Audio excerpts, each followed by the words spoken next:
आज पढ़ेंगे एक्सरसाइज 5.2 है ना, क्लास 10th का एनसीईआरटी बुक है, जिसमें से 5.2 में क्वेश्चन नंबर 2 का 2 देखिए क्वेश्चन नंबर 2 का 2 लिखे हुए हैं टाइम को बचाने के लिए। ठीक है, सबसे पहले दिया हुआ a1 का वैल्यू दिया हुआ है, a2 का वैल्यू दिया हुआ है, a3 का वैल्यू दिया हुआ है और हमको क्या चाहिए an, मतलब nवां पद चाहिए। ठीक है, लास्ट वाला पद पूछ रहा है, तो सबसे पहले हम निकालते हैं क्या, d निकालते हैं। तो d हम पहले भी बता चुके हैं, d का मतलब होता है हिंदी में उसको बोलते हैं सारबंतर, यानी बड़े डिजिट से छोटे डिजिट को क्या करते हैं, माइनस करते हैं। यानी a2 माइनस करेंगे, a2 माइनस a1 करेंगे, a2 हमारा है -1/2 और पहले से माइनस है, एक और माइनस दिया हुआ है -3। ठीक है, -1/2 माइनस माइनस क्या होता है, प्लस होता है, प्लस लिखेंगे 3 है ना। इसका क्या ले लेंगे, एलसीएम लेंगे, 2 का 2 और -1 प्लस 3 गुना से यानी कितना होगा 5/2 आ गया, यानी डी का वैल्यू को पता चल गया 5/2।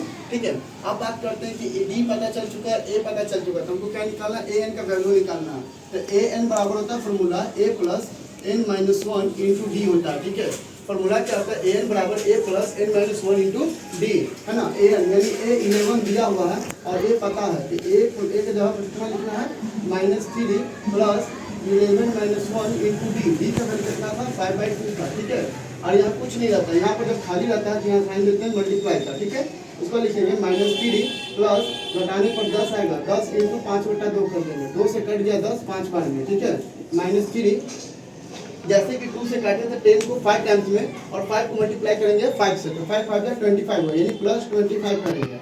देखिए एक क्या है, -3 है, एक +25 है। ठीक है, तो 25 में से 3 को क्या करेंगे, घटाएंगे तो हमारा आ जाएगा 22।